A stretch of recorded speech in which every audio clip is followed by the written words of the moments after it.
All right, good afternoon, everybody, and welcome to 2440. The beeping sounds that you're going to hear are the tones that WebEx makes when people come and go from the meeting. So I would ask you to minimize that at all costs, be on time if at all possible, and don't sweat it if not. Right? So I will ask them if there's still a way to turn it off. They removed most of the user configurable settings in an update over the holidays that did simplify the user interface a great deal, but it also makes it impossible for me to turn those tones off right now. So I'll get it solved with them, but I had no idea I was going to be hearing them because I use the same template in WebEx that I always use. So sorry about the tones. It'll keep us awake, I guess. So we're ready to dive into Chapter 1 in the material, and hopefully you guys didn't have too much trouble getting connected in with WebEx.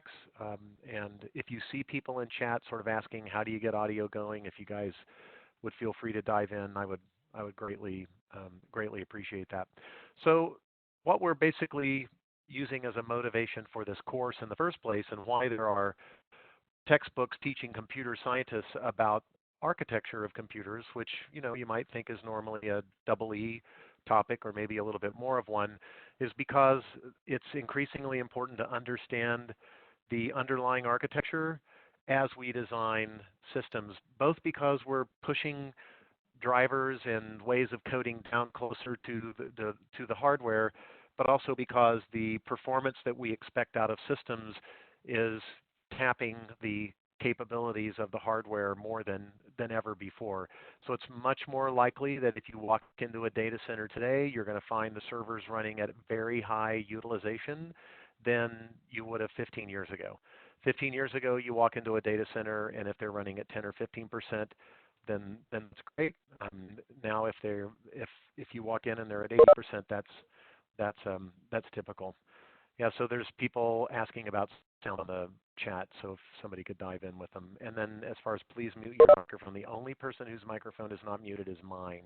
So I'll pass on muting mine for now. I'll take that's not an editorial comment on my lecturing. Probably the beeping that's driving you crazy. So we've taken advantage of something called Moore's Law, named for Gene Moore, one of the founders of Intel Corporation, which a lot of people think means chips are going to double in speed every 18 months.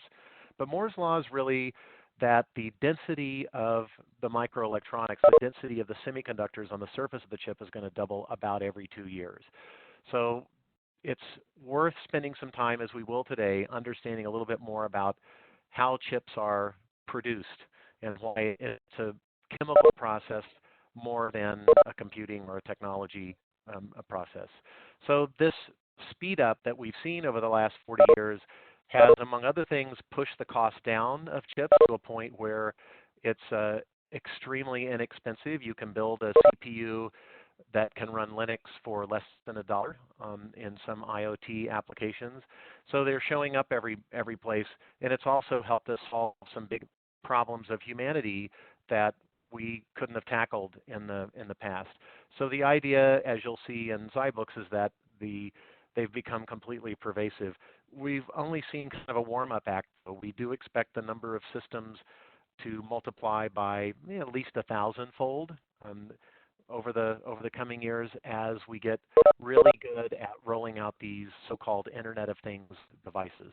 So there's several classes of computing that we need to talk about, and depending on the source that you go to, they have different ways of dividing these things up.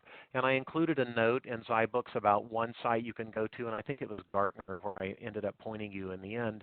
They have a category now for what's in between personal computers and phones, and it's sort of thin, includes tablets and things like that as well. But it's a little bit immaterial to understanding the architecture because they generally fall into two classes: Intel-based in a data center, and as well as laptops that connect to them, and ARM-based for personal mobile devices. So this slide shows two that you would most likely see running on Intel or one of Intel's competitors.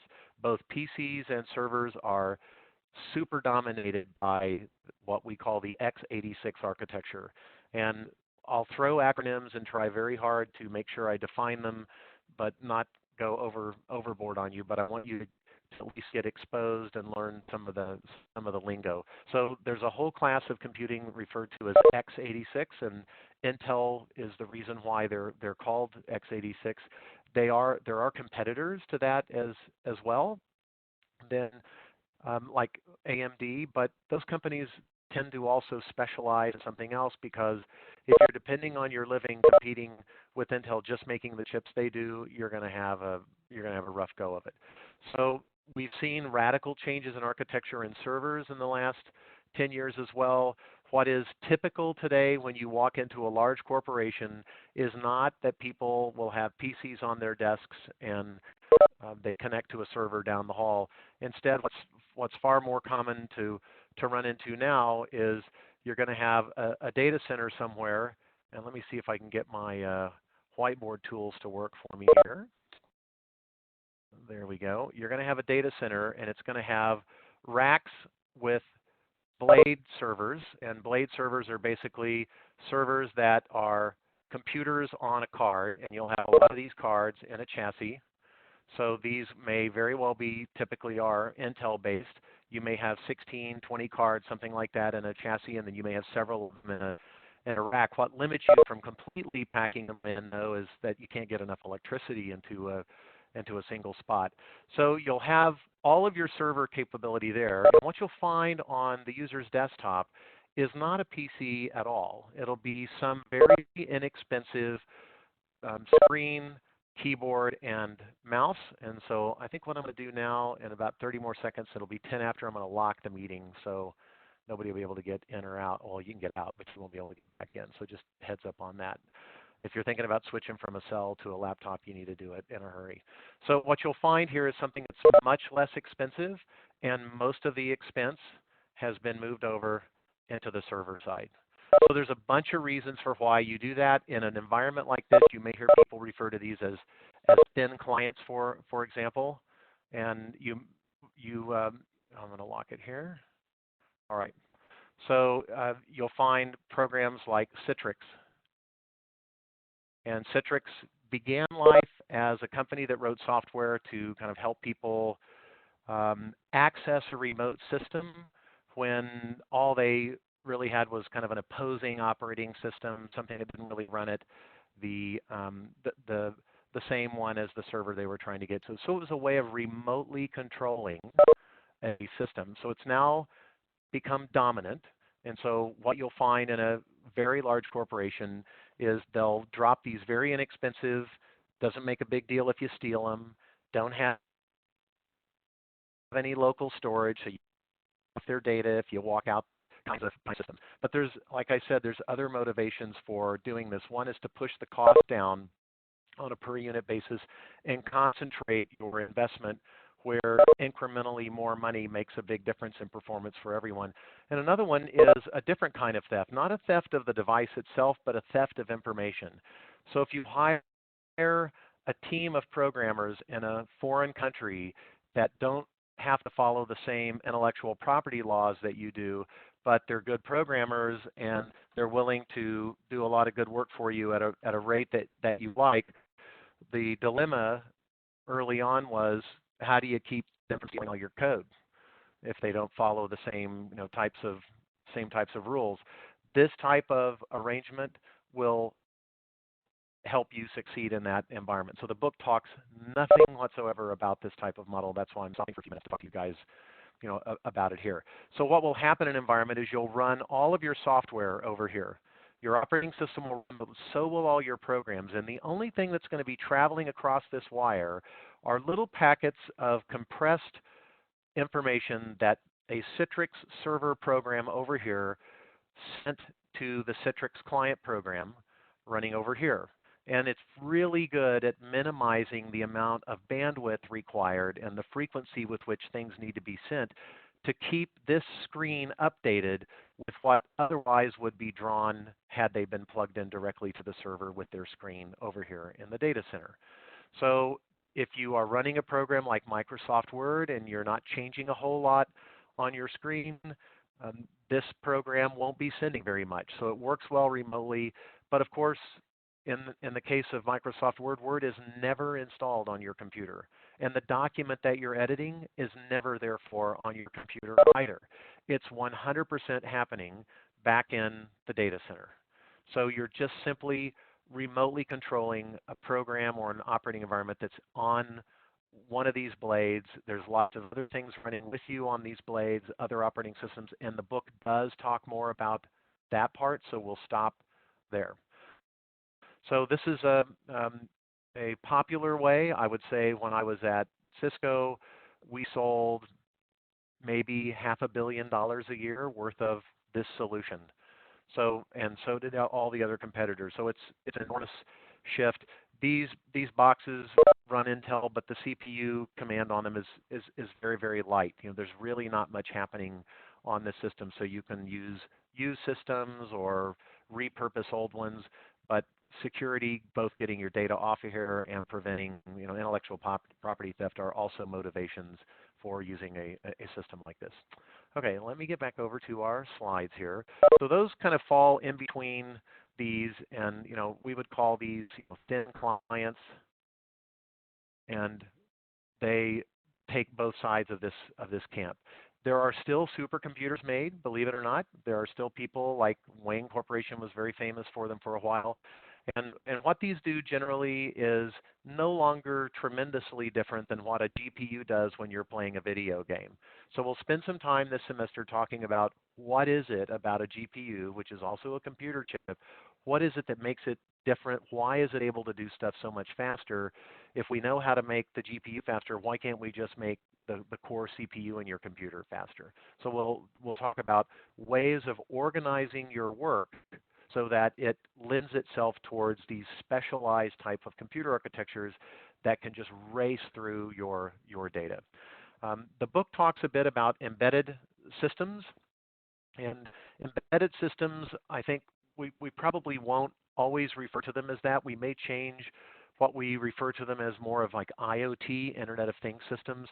But an embedded computer is a full-blown computer. It may have a strange-looking hardware configuration, but it has all the basic components: a CPU, memory, has some sort of storage, et cetera. And we'll learn what those parts are in detail. But it's dedicated to a specific purpose. And it's usually not running an operating system, or if it is, a very minimal one. And it just runs one program all the time. These are used for systems that never need to change what they're doing. So for example, the system that runs the traffic lights at the corner of 45 and Cullen Boulevard, which we would all like to be able to hack into and set so we can get on 45 a little faster. But another example might be something that runs in your pacemaker or controls the fuel input into a jet engine. So some of these are built into these embedded systems more for performance requirements. They can't afford to crash. They can't afford to let any other program run. They need to do timing, and it needs to be very specific. So there are many millions of these systems sold a year, and the architecture that we're going to learn the most about in this semester, because it's the one that's used for almost all the examples in this version of the textbook, is an architecture called MIPS. And MIPS Industries is a company based out of the Bay Area, and one of the founders was John Hennessy, who's the co-author of this book, and was the president of Stanford as well. And that's one of a number of companies that specialize in these types of embedded systems. But the reason why we're going to use it for most of our examples isn't really because it's for embedded systems. It's because it's a very elegant, simple, consistently architected chip, and it's a great one to learn on. Unfortunately, there's this debate that goes on. The reality is much more complicated, and both ARM chips, which you use in mobile devices, and Intel chips, which you use in laptops and desktops and servers, are horribly more complicated. So why wouldn't we want to introduce you to some of those details as well? So there is an x86 version of this textbook and an ARM version of this textbook, if you can believe it, 3 different versions of the same textbook. So we've chosen MIPS. I've talked to lots of other professors around the country and at U of H and talked to students about, do they perceive any challenges that they weren't expecting when they went on from this to actually program in Intel. And the feedback for now is, let's keep going with MIPS. Okay, so one other tidbit about embedded computers is they also typically have very stringent power or other types of performance and cost constraints. So in the post-PC era, what we're seeing happen is traditional laptops are now a small part of the picture. The link that I give you in Zybooks will take you to much more modern data, and you can kind of guess where these curves continue to go. But most of the computing power that's being sold these days is going into devices you hold in your hand. Okay, so I will try to unlock the meeting here to let anybody that's waiting pop in, and it may flood them in all at once, I'm hoping. But um, you know, I can't listen to the beeps the whole call, and I don't think you guys can either. So until I can get that turned off, we do have a recording. I can at least offer that to people. So why not just use cloud computing for gaming in general, somebody asks.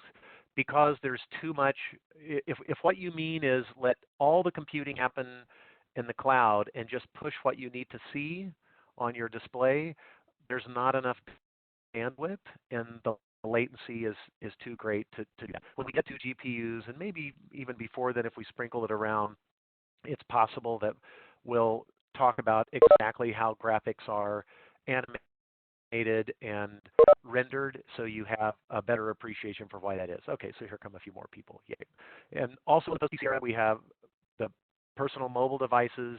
They're very typically battery operated. These are usually not running Intel chips because Intel's devices are still very power hungry. They cost much less to build, and they go in every type of portable device. And then at the other end of the spectrum, as somebody kind of was intimating a second ago, we have what are sometimes referred to as warehouse scale computing architectures, where you may have tens, if not hundreds of thousands of servers all together in one arena, sharing infrastructure like cooling, like security. They may share storage. They may share network connectivity to the outside world. And they tend to greatly simplify the task of scaling up a program to handle lots of users. It's gotten to the point now, guys, where if you are building a blockbuster video game, or one that you think will be, and you know you're going to have millions of users, and there's lots of economics work that goes into sort of forecasting how many you likely are going to have, and you know you're going to need 50,000 computers to run for those 6 million people a night, you won't anymore likely go out and buy those servers off the shelf from a factory that makes them for all kinds of purposes.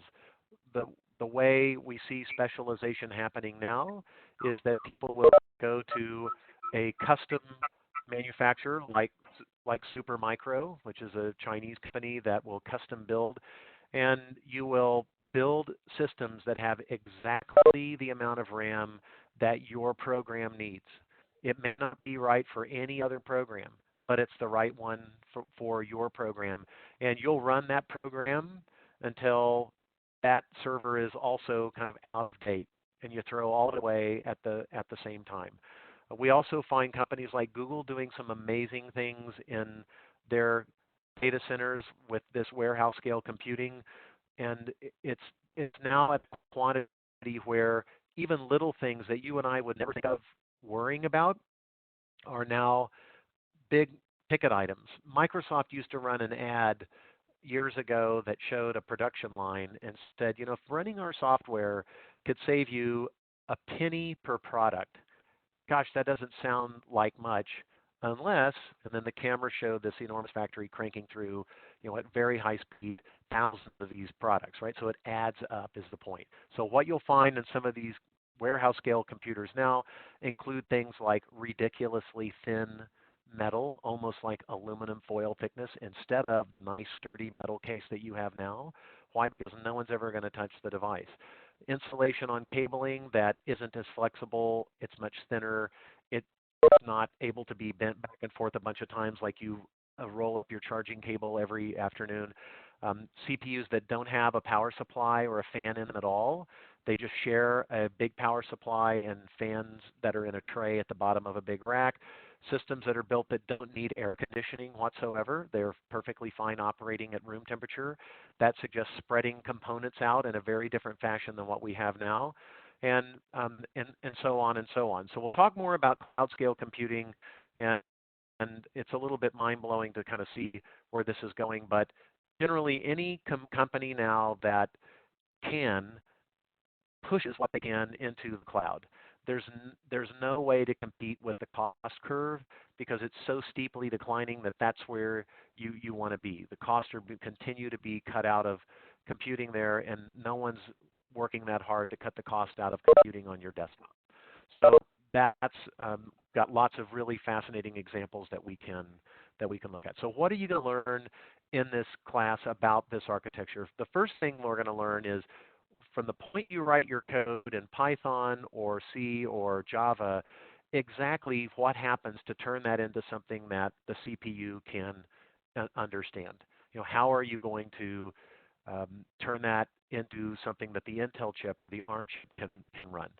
And they don't run C, and they don't run Java, and they don't run Python. And we'll talk about a little bit of the history about how we got to this point on that as well. And we'll talk about the hooks that hardware vendors provide to allow you as a programmer to control what's going on, maybe at a little higher level, like things that would be given to an operating system to do things like turn the system on, for example, or reboot the system, things that maybe your program wouldn't do very often on its own.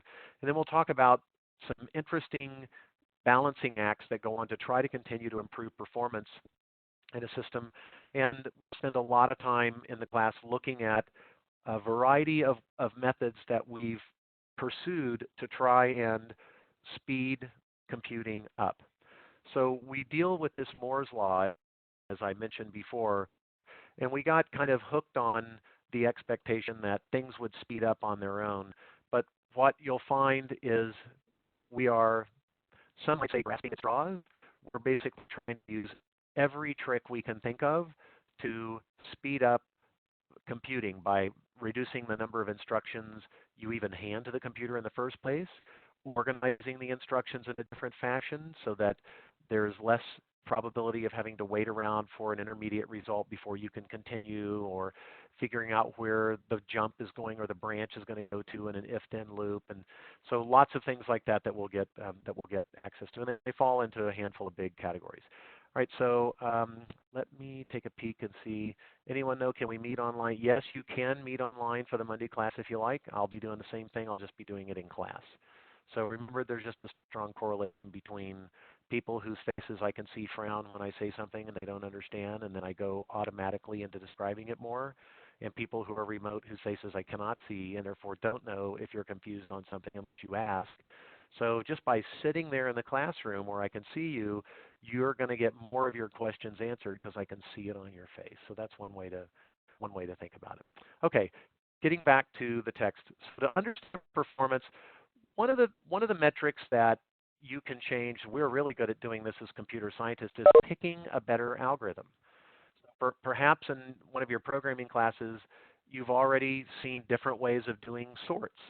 There's a bubble sort, there's things that do sort of Newton's approximation, there's quick sorts, which doesn't describe at all how it works. But there's different ways of going about solving a problem, and if you put a better algorithm in your code, then your program won't take as long to run. So that's something that will determine the number of operations executed. But also the programming language is a dominant factor as well. Some programming languages give you very powerful commands that shorten the number of lines of code you need to write something, and assuming that they're also pretty good at converting those big complicated commands into efficient code underneath, then it pays off to use languages like that.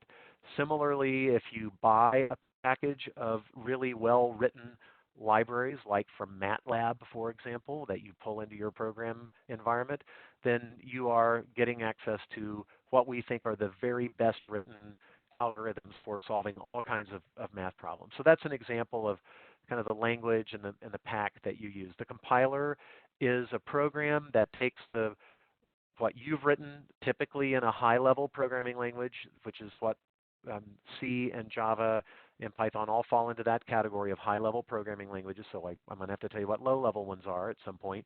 And a compiler translates from the high to the low. So if it does a good job, then it can have a dramatic impact on your system. Sometimes you will see compilers rewriting your programs for you. They will rewrite substantial parts of your code, and that's one of the ways that we've tried to improve computing performance without having to speed the chip up anymore. I mean, after all, if the compiler can write your program better to begin with and give it to the CPU automatically has a program that doesn't take as long to run. And then the architecture of the system is one, like I mentioned before, where that's going to affect what's going on. So an example of that, of how architecture plays a role, is probably best illustrated by giving an example of how not to do it. So let's say you want to multiply two matrices together, and they are sizable, and you can't fit all of them into memory at one time, at least not the amount of memory that's been allocated to your program. So you run the program anyway, and what you're going to find the system does is constantly have to go out to the hard drive and put part of your matrix there and pull in another part. That's a performance killer. So not being aware of the architecture that you have when you're writing your code or running your compiler can be the kiss of death. And so we'll look at very prominent mathematical examples of how that happens. Of course, the speed of the processor, that's kind of what we expect Intel to work on, is speed those things up for us. And the memory system, how much RAM do you have? But there's other types of memory as well, and we'll take a look at what those are and how they played an increasingly important role, particularly in the last 10 years and into the way these systems have been architected. They've sort of dramatically changed what an Intel chip even looks like under a microscope. And then last but not least on the slide is the I/O system. And that has become increasingly important as more and more of what we expect a computer to do is what's coming in right this instant over the internet or over the network. So if you have a super fast computer, but you can't get the information to it fast enough because the network card is too slow, then that's going to be a program that is bottlenecked for more I/O performance. That happens all the time with high-performance database systems. So what you'll find people do when they're running a big commercial database system like Oracle Financials or SAP, they will buy specialized hardware that could cost easily $500,000 for a server to just have this ridiculous amount of RAM, so everything they need is in memory, and it makes a massive change. SAP used to have a website called the 100,000 Club, and I don't think it's linked on their site anymore, but the last time I tried, I was able to still Google and find it. And what it was a list of customers and a little story about each one of them who had been able to speed up the completion of one of the analysis programs that SAP sold that would help a chief financial officer get insight into what's going on in their store network or what's going on in the factory, kind of more from a financial standpoint. And it reduced the time it took by 100,000-fold. So instead of taking 100,000 minutes, it would take 1 minute, for example. So I remember one of my customers saying it reduced the amount of time it took to get a good snapshot of what's going on in their industrial setting from once a month to once a minute. Just a complete change in the way they could run the business. They can know what's going on right now. So there's been a lot of focus on I/O performance as well.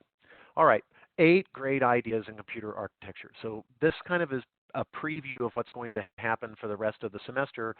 And they use icons that you see on the right. They use them in the Zybooks version of this as well. And what we'll do as we go along through the book is whenever we run into an innovation that falls into one of these or more of these categories, we will you'll see this icon. So the first idea is design for Moore's law. If you play soccer or if you ever play hockey, you go to where the puck is going to be, not to where the puck is right now. If you're in soccer, you run to where the ball's going, not where the ball is. So the idea with Moore's Law is if you're going to design a system, if you're going to design software, you need to be very mindful of what the chip architects are telling you things will be like when your program is ready to roll. So you don't want to write a program and get frustrated because it's too slow on a system that's 2 years old, because by the time it's all up and running and packaged and ready to go, there'll be a new generation that's 4 times as fast, for example. So that's an area where people often blow it by failing to design for where the industry is going. So we have to be very aware of where we're headed. And if you just stick to computer science journals and you stick to computer science classes, you'll miss that. So if you do find you're going to work ever in an organization with a large system infrastructure, that's something to keep an eye on. Another great improvement is to use abstraction. Go for the 80-20 rule. Try to design your chip, design your system to speed up 80% of the commands that people use or the programs that they run. I was on a call once with the worldwide marketing manager for Intel's Xeon line. Um, it was a miracle that I feel like somebody dialed the wrong numbers sometimes.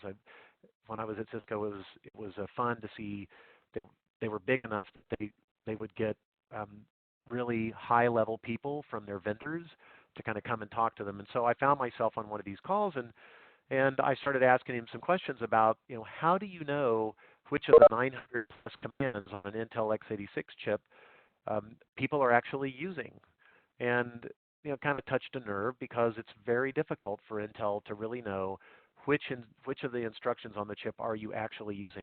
But it's incredibly important that you find out.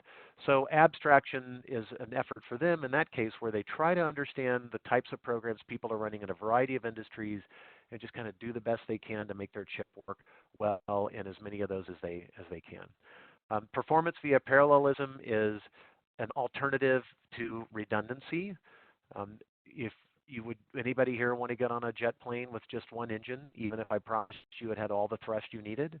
So there's a difference between redundancy and reliability. But what this point is really talking about is if you can figure out a way of handing parts of your program to more than one CPU or more than one core in a CPU, it's just like having multiple people kind of work on the program together, and it will speed things up without changing the chips. So again, this is an effort where if we can get better at writing compilers to recognize opportunities in our code where we could hand pieces of what we're trying to do this instant off to different cores on an Intel chip, it's exactly like making the Intel chip faster. Pipelining we'll talk about more in detail later. Performance via prediction is an activity where the computer tries to guess the code that's going to run next. And it does so non-destructively. It can kind of back out if it makes the wrong guess, but that turns out to be good. So the analogy I give here is if you show up at the local diner every morning like a robot, so very habitual on the way to work, and you always order waffles, then if somebody wants to get a jump on it when they see your car pull up, they start cooking a waffle. So when you walk in, you'll be done with breakfast sooner because they predicted what you would know. And if they predicted wrong and you ordered eggs today, then that's okay. No harm done. Your program's not going to run any slower than it would have. They just wasted some time with the waffles. Hierarchy of memories is changed a lot on the surface of the chip in the last 10 years. That's memory that besides just RAM. And then that dependability via redundancy is very closely related to performance via parallelism. Okay, so let's see here if I read some things. Good upgrades. Okay, so you guys are talking about some GPU kind of stuff, which is cool. All right, so what happens below your program? One of the things that we need to kind of standardize on in our lectures is how are we going to organize all the things that happen to our program from the time we write it to the time it actually gets run. So we've come up with a really simple model, and consists of these three layers that you see. The hardware vendor needs to hide all the details of what's going on in their gear and simply hand tools, typically function calls, sometimes of the ability to send a certain electronic signal down a wire, something really simple like that. But they need to hide the details and give the system software, better known as the operating system, a way of controlling what's going on. Even if things change one generation to the next, you don't want the system software author to have to completely rewrite their code every time. So you want to try and standardize on the types of commands that system software vendors want you to be able to support with your hardware. You agree upon a way of doing that, and then provide that to the operating system. Similarly, the OS may get rewritten top to bottom periodically, but you don't want your applications authors to have to change what's going on, and so you'll give them the ability to request certain services, and you will standardize on it. There are also certain responsibilities that are given to each of these layers. So an example of that would be most of your I/O responsibility runs as root in the system software. So the act of taking a packet and getting a URL request out the door from your browser headed towards some server, the actual act of putting it on the network is something that the system software does for you. But it comprises of components in each of these layers, and we'll look a little bit more at that as we go along. So what you're looking at on this slide, for some of you, may be your very first time of taking a peek at what is known as assembly language. So assembly language was the language that we used to program in back in the dinosaur age, and it's actually extremely instructive to write at least a little bit of code because it reveals more of how the hardware is going to process your data. So I could talk to you about how the hardware processes your data, and we'll certainly converse about it, but when you actually sit down and have to realize that the way you wrote your matrix addition program isn't at all the way the hardware is going to tackle it, and you need to rewrite that in a different way, then it shows you what's going on. If anybody's owned a high-end HP scientific calculator, and there's some others out there, they use something called RPN, where you put the operands in first. Like if you want to do 3 plus 5, you'll do 3, enter, 5, enter, and then hit plus. And that's called postfix notation as well. So that's another example of where maybe if you've had that experience with a calculator, you've had to kind of change the way you think about how your algorithm might get done. So in this slide, what they're showing is you've got a swap command at the top. You've created a temporary variable. The vector is in V, and then there's an integer k, which presumably is going to point to the kth element that you would like to have swapped. So you'll put the current value of V sub k in your temporary. You will take V sub k plus 1 and put it in VK, and then put things back again. Okay, so it's just taking an element and swapping with the next one after it.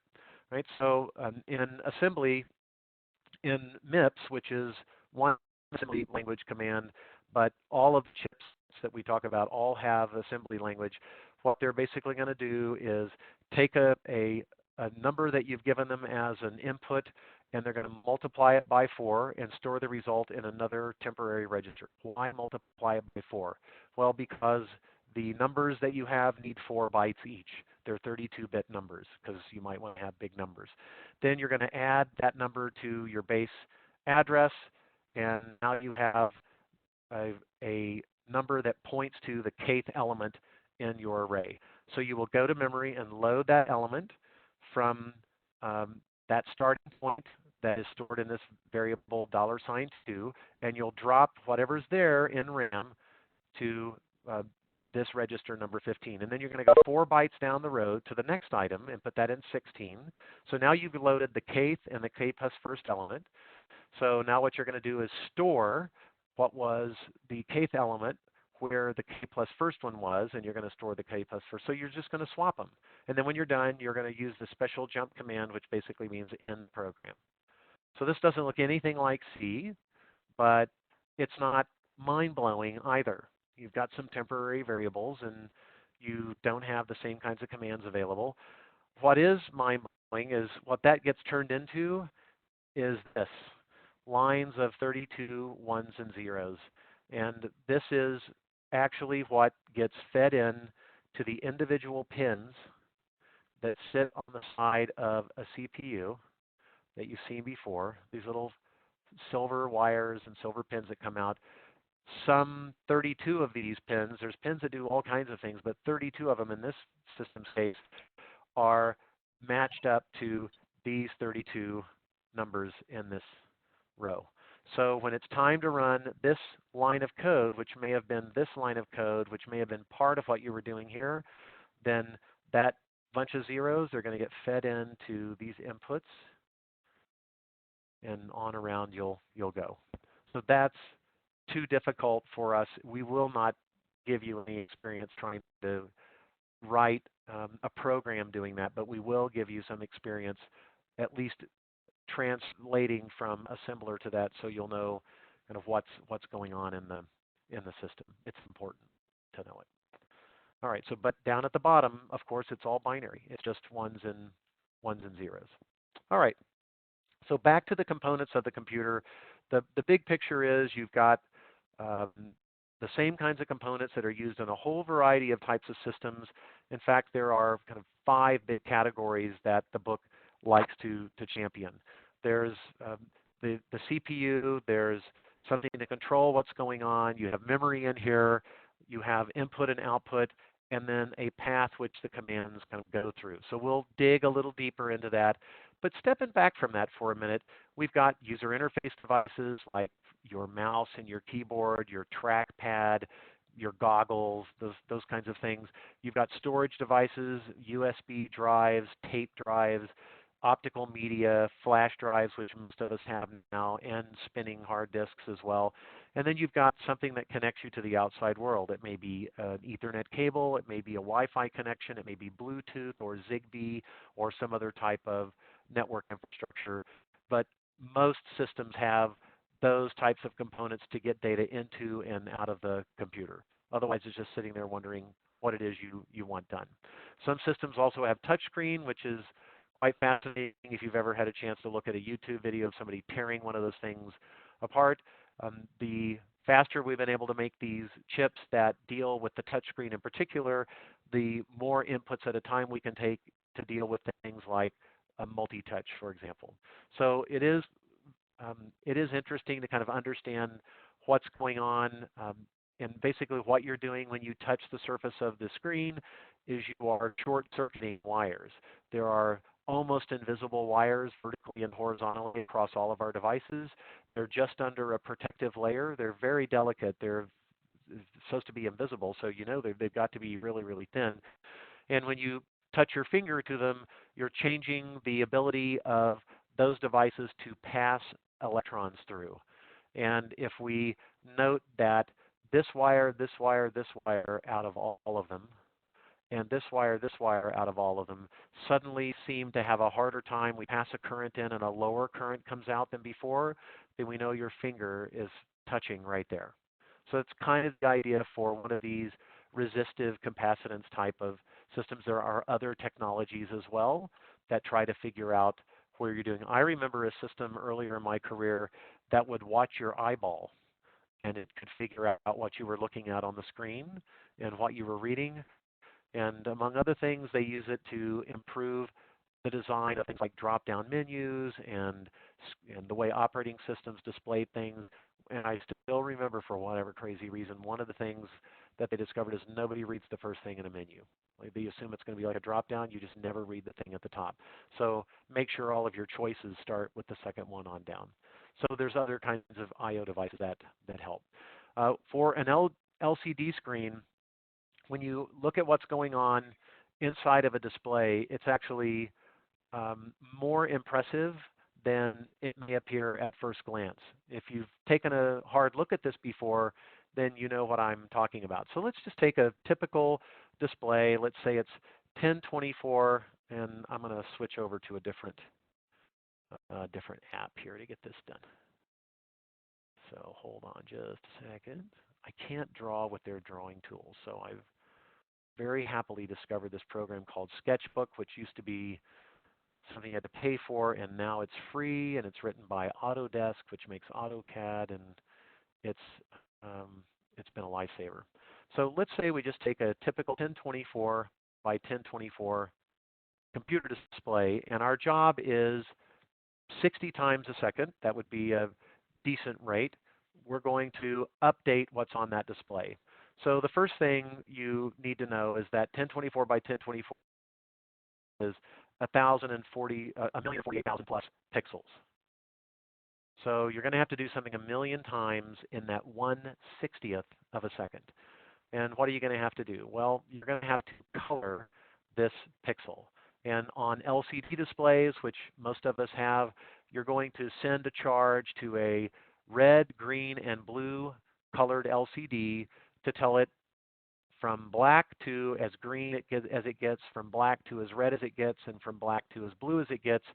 What do you want it to do? And if you give it all three of these, it looks to us like white. That's what we call white, even though it's made up of those colors. And this is a number on a scale of, well, you can pick. It can be an 8-bit number for each of these, in which case it's 8 bits here, 8 bits here, 8 bits here. So you're going to be calculating 24 bits worth of information. Or you can make it much deeper if you want. There are more scientifically high-resolution displays. You could have a 4K display and basically run my algorithm if you want as well. So 24 bits times 1,000,000 spots times 60 times a second. So that's what's going to go on in whatever chip you choose to just drive what needs to happen on your display. This doesn't happen in the CPU. This isn't happening inside the Intel chip. There's another chip that sits to the side that's trying to figure out what you want. So how in the world are you going to keep up with something like that? Well, you're going to take lots of shortcuts, starting with things like not all the pixels change every 60th of a second. So there's a huge relief. Just worry about the ones that do.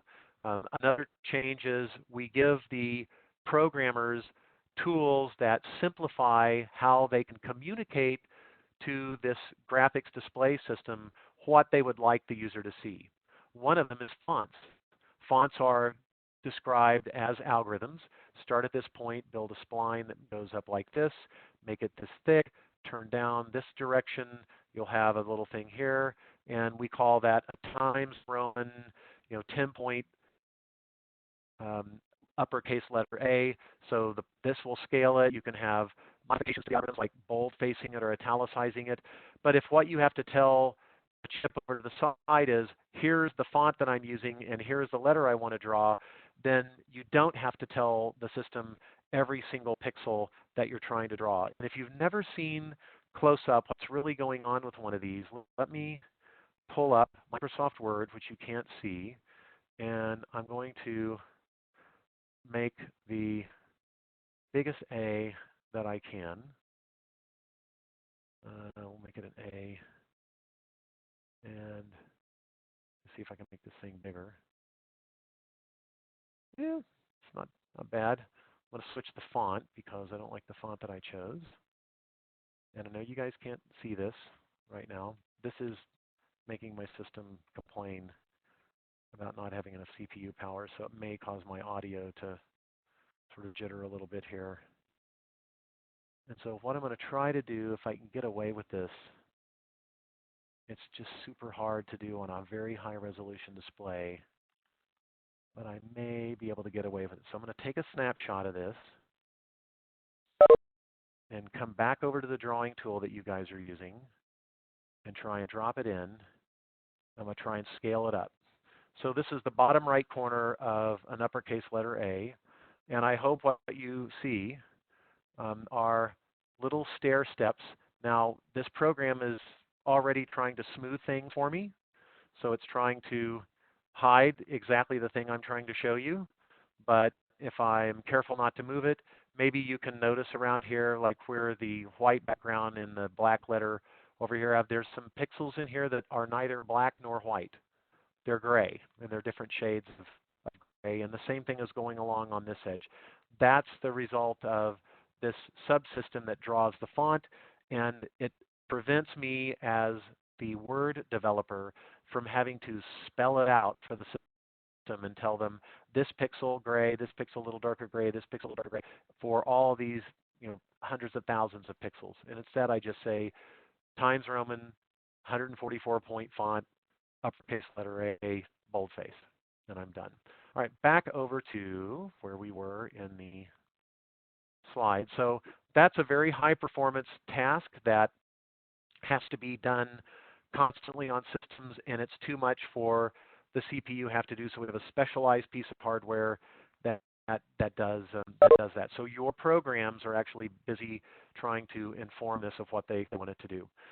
I had a friend who broke the back cover of their iPhone here a few weeks ago, and I found myself at one of these little kiosks in a mall with a guy that was impressing me with his skill at taking phones apart and putting a new cover on the back, and it turns out to be almost impossible. It's glued on, etc.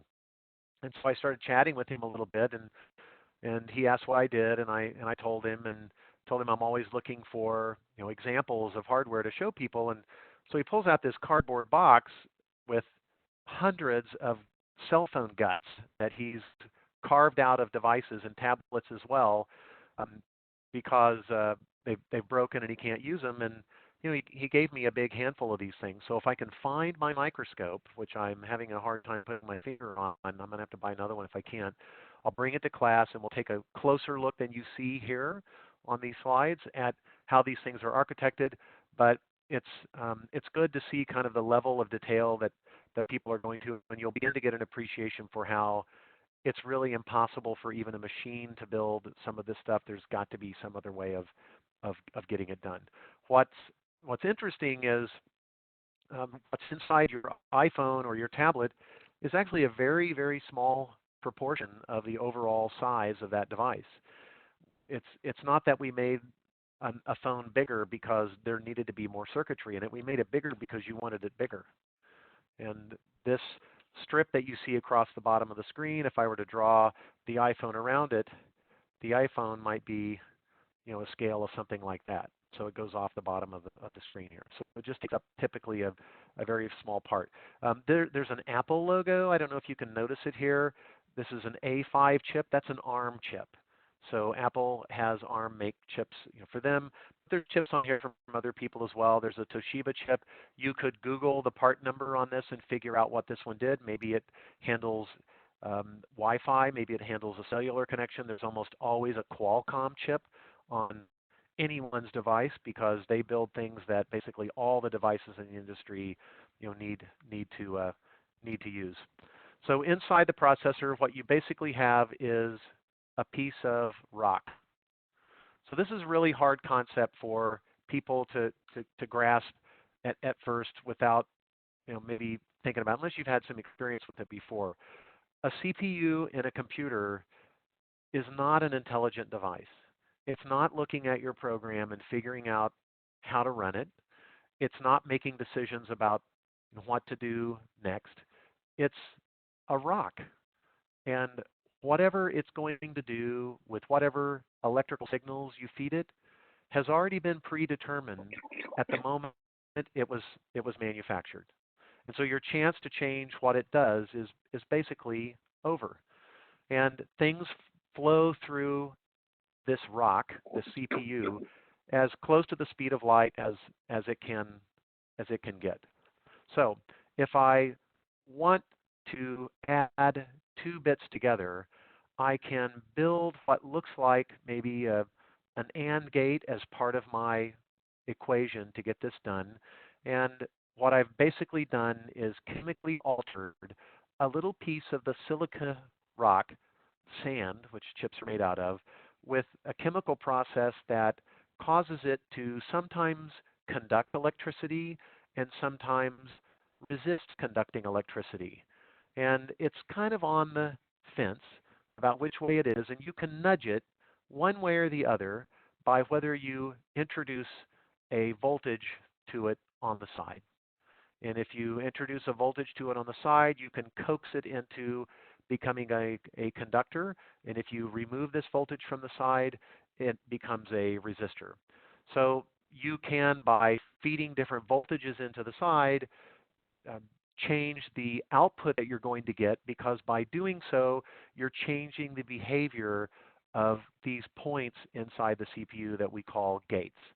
So the task is, how do we get from a program down to something like assembly language and down to the components that we can actually manufacture on a chip and have some kind of understanding end to end at exactly what's going on. So what I'll bring back to class, like I said, is a microscope, and I'll show you guys some crazy stuff that used to happen in the past. I think I still have a piece of memory from the Soviet Union that blew my mind when I got it, and that's kind of fun to look at as well. And then we'll take a look at some of these types of chips, and we'll spend more time going through exactly what's happening with the manufacture of chips. Okay, so the data path is basically, once you've manufactured this device and you've built these little metallic paths that the electrons can flow down, and you run them from one of these little gate devices to another, again, it's just a little spot that's been chemically altered in the manufacturing process, then whatever path that these things have as an option to take, that becomes your data path. The control is a set of outside voltages that, depending on the command that's being run, can also issue some voltages in to turn parts of the chip on or off, or to pre-apply voltages to cause things to change. And we'll talk in more detail about that. And then surrounding this chip, since it does run as close to the speed of light as it can, the only thing that determines how long it takes to run an instruction, therefore, is how many kilometers of these little tiny atom-wide, molecule-wide wires do you require this instruction to pass through. And that makes a big difference. If you can get rid of a little bit of it, that speeds things up, because after all, it takes time for electrons to kind of flow across a path.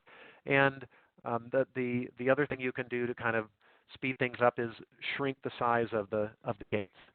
And so it doesn't take as long for things to kind of go through there. So while the industry is trying to improve the chemistry to make these things smaller and smaller, we're trying to figure out, how do we feed this chip enough instructions that it doesn't sit around idle. It's really, really difficult to feed a chip enough instructions to keep it busy.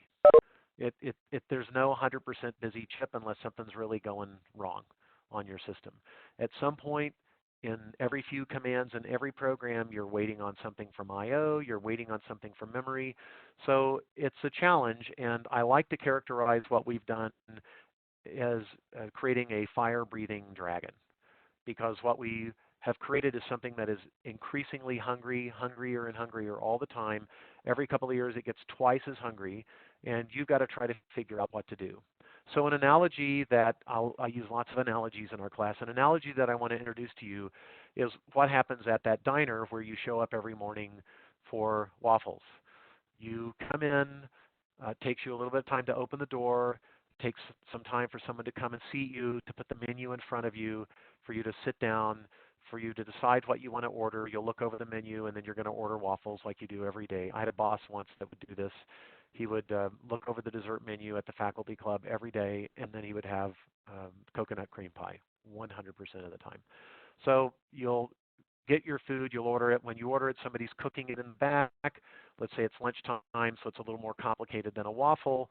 And the cook is able to make things that you want because he's been supplied with the ingredients that he needs. And so there's a whole ecosystem that takes place outside the restaurant that ultimately works its way all the way back to the farmer that grows the crops. But you don't want to wait for the farmer to grow something at the time somebody's ordered the food. You need to plan ahead. So you get this whole thing working out. Your restaurant's running great. You have suppliers that keep your freezer full. You have somebody that takes things from the freezer, prepares them, puts them in a dish within arm's reach of your cook. So what they need is right there in front of them at all times. They're good about changing things out as the day moves on, and your menu goes from breakfast to lunch. You also have a good supplier like Cisco Foods that brings you what you need in trucks on a regular basis, and on and on and on. The next day, the same customer comes in, and everything he does is twice as fast. Everything. He expects the door to open twice as fast, so he's going to push it twice as fast. He expects you to be there to greet him twice as fast. Half as much time is spent sitting down. They spend half as much time over looking over the menu and ordering, and you've got half as much time to make the meal. So maybe by a miracle, you can get your best cook and figure out how to do it. So just repeat that process about 40 times, and that's the monster that we've created in the computing industry. Everything around the CPU is in a constant state of being re-architected and reorganized simply to just have a prayer of feeding the CPU enough instructions that we can actually take advantage of the fact that it's faster. And that turns out to be a profoundly difficult problem. So we'll look at lots of approaches this semester that people have taken to try and make that stuff happen. Here's a little closer look at a chip, that Apple A5 that we saw a minute ago. You see some shades of gray maybe. There's some regularity to this, but they've got little pins around the side. Wouldn't kill them to make this thing in color. In fact, I think I can probably get us a little bit closer to a better image of this thing. And if you guys find a much better one, then drop the link in chat and we can all go to it. So I'm pulling up images. The problem is they're really secret, and Apple tries to seal these things off. So most of the stuff you see is just the outside of the chip, and you can look at it through an electron microscope, but then it's all gray. Okay, I think I found something that'll get us what we need for now. So let me go back to sharing this image, and let's see what happens if I try to go to the article from which it comes. So this is an iPad A5X chip, and I don't know if we can make it too much bigger. And it's still pretty much in black and white. They just added some color coding to it. Well, that's cheating, but at least we can see some gold contacts on the side here of what's going on. Here are the individual processor cores that can each be handed instructions, and you'll notice lots of geometric repetition in here and regularity because we build these things, in this case, to do some of the things that a GPU would do things in parallel. You've got dual CPUs in here, but this thing was chemically damaged by pulling the top of it off, so you also see all these blemishes on here as well. But around the edge of the place where a small robot will solder thin wires that then connect to bigger wires that then connect to the rest of the chips and the rest of the system and run across the circuit board. So there's sections of these chips as they're made, and they all basically block out areas where they are dedicating both the paths and the little semiconductor gates that are chemical alterations. They're all grouped together in whatever fashion is needed for that part of the chip. So this whole thing is one chip, and they just divided up parts of it and designed chemistry for what they want done differently, and they have wires in here that interconnect those pieces together. But they make it all in one step. They make the chip all in one pass through the manufacturing process, I should say. Okay, so let me get us back over to where we were. And we need abstractions as programmers, or we're going to go crazy trying to figure out what to do. We need people to worry about the lower layers a little bit more than we can, and we're going to try and stick with the top stuff. So one of the things that the chip manufacturer does is they give us a list of commands that we can run. This is back to the Intel Xeon Global Marketing Manager I was talking to you about, the person with whom I had a conversation. He's got to decide what commands we want. So they hire people from all kinds of fields. They don't just hire electrical engineers. They hire chemists to work with the chemical field. And they are expected to go to chemistry conferences. They're expected to meet with lots of chemistry professors, with people doing professional chemistry like chemical engineering at a petroleum plant. They're expected to stay up on top of that, and there's lots of those people. And then there's physicists, and there's people who are musicians. that are deep embedded in the music industry. And what they want those people to do is not only talk up Intel's capabilities, but also bring back early warning radar signals of where that field is going.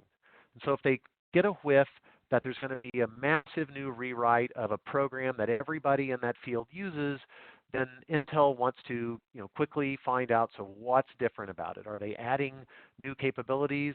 Does it run well with our current instructions? Do we need to create some new ones that would make this program run better? Because we don't want people to get this new program and it runs slower than the one they had before because our chip can't bring them any help. So that's an entire ecosystem. They also try to find people that will let them sort of keep count of how many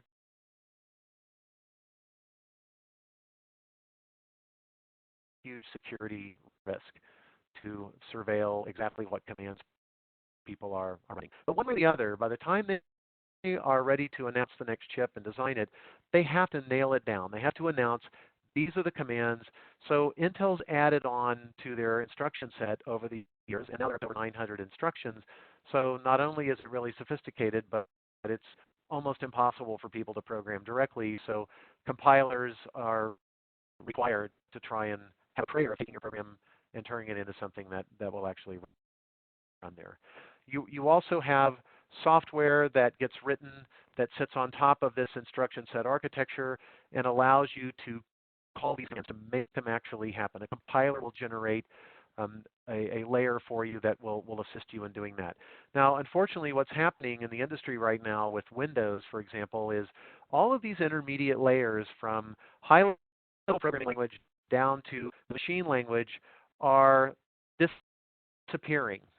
And they're not disappearing because they're not needed anymore. But once you get to a certain point where your instruction set is just so freaking complicated that no one can sit down and try and write a compiler to use all 900 of your commands, you're going to have to sit down with the compiler author. In fact, you're now going to have compiler developers that work for you, and they help the compiler developers that work at Microsoft, and you're very intimately working with each other. No one else can really write a good compiler except that particular pairing of people. And so why have that exposed to the user? Why give the user a choice? Just take the program and turn it into machine language.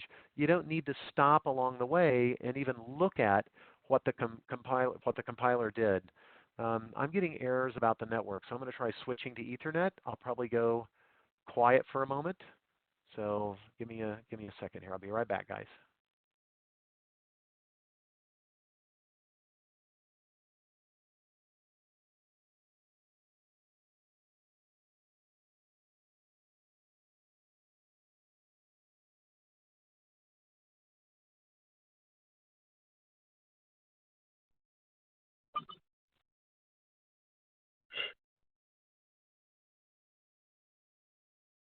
Connected back, and so hopefully my audio is back as well. Somebody give me a sign that you can hear me still in text. Hopefully you can. Okay, great. So these abstractions help hide that lower level detail.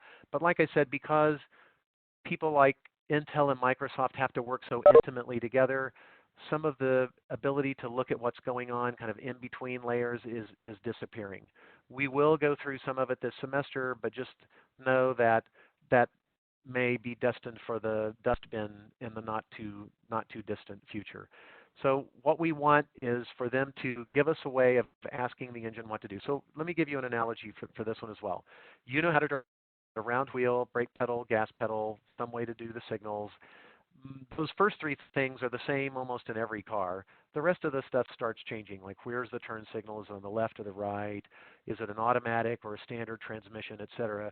But the three basic things you need to drive are the same. Depending on the part of the world, it may be on one side of the car or the other. But one of the things you never have to worry about are the details of what's happening under the hood. So you can change from a V4 four-cylinder engine to a V8, to a rotary engine, to a hybrid engine, to an electric motor, to something that runs on wind sails if you want, and still have the same way of passing along the request that you would like to give to whatever it is under the hood to execute your command. Turn left, go faster, stop, for example. So that's an example of an interface that the car manufacturing industry presented so that we don't have to learn details. Now, before we got good at doing this, we doomed the computer scientists to knowing every detail about what changed. In fact, there was a time when you bought a new model of IBM mainframe, you threw everything in the trash and started over because it had a custom operating system and you had to learn a different manner of programming it, and your programs wouldn't run anymore. There was no portability. You would start over. And so IBM pretty quickly figured out that this was not a good idea because it prevented people from wanting to upgrade. Well, look at the way it works now. You have an operating system that's Windows 10. Regardless of whose hardware you decide to run it on, they all have different aspects of their hardware. None of that stuff really is visible to you. You can still run the same program the way you always have. So abstractions is a huge help. As far as data, and we'll talk a little bit more. I'm going to try and show you that weird Russian memory that I was mentioning earlier. There are ways of categorizing the types of structures that are available to store data and instructions. Now, to the computer and to the memory, there's no difference between the two. Instructions are just ones and zeros, just like data. So we make a distinction between whether to interpret 32 bits as a number or as a string of text or as a machine language instruction. But unless we are careful about where we take that data and how we interpret it, to the system, it's all ones and zeros. The computer's not going to help you figure it out. So we do things like separate RAM. So part of the RAM is dedicated to holding nothing but instructions. All of the data in that part of RAM is 32-bit, if it's a 32-bit architecture, 32-bit wide instructions. It doesn't mean numbers. It doesn't represent text. It doesn't represent anything else other than a sequence of machine language instructions. And another part of memory is where we decide to put all of our data structures and all of our temporary values and all of the numbers that we're generating. Maybe if it's a video capture program, it's where the video frames are being accumulated before they're stored to disk, et cetera. What you see on this slide is a little bit abstracted from that. RAM is one type of memory. And what they're claiming here is that RAM is generally volatile, which means you turn off the power and everything it had goes away.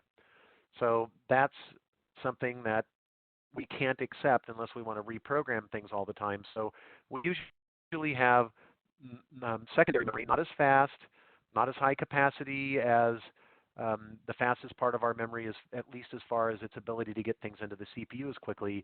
But if we're willing to deal with something that's slower, if we can get good at asking ahead of time when we want something so we don't get caught off guard, and we can sort of preload, like for example, if you're reading page 5 of a magazine, it's a good idea to go ahead and load page 6 and 7, because that's usually what people do. And I've watched you read magazines, and that's usually what you're doing.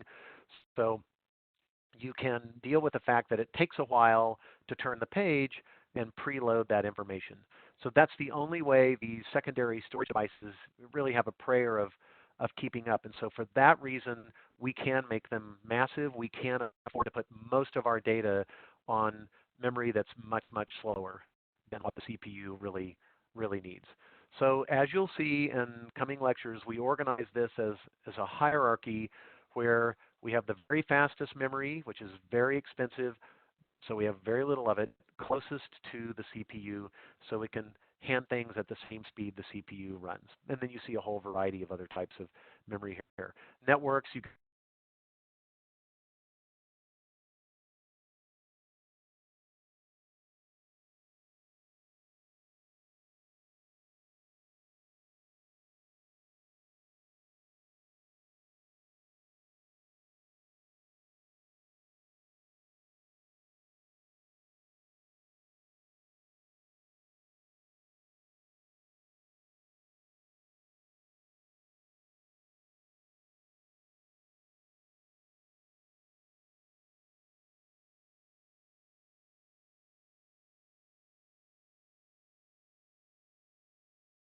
It looks like it lost the network again. Sorry about that, guys. One of the reasons why we will use networks as a good example is twofold. Number one, most networking equipment are x86 based. They run Linux. People write programs in C, for example, so they are basically computers. They just happen to have a bunch of specialized peripherals around them. And because there's been a lot of innovative architecture design done specifically to make these networks work, right? So that's kind of what's going on. Okay, let's see. What does this say here? It's not mine. I am back now, I hope. Just hit 21 miles on the stationary bike. Awesome.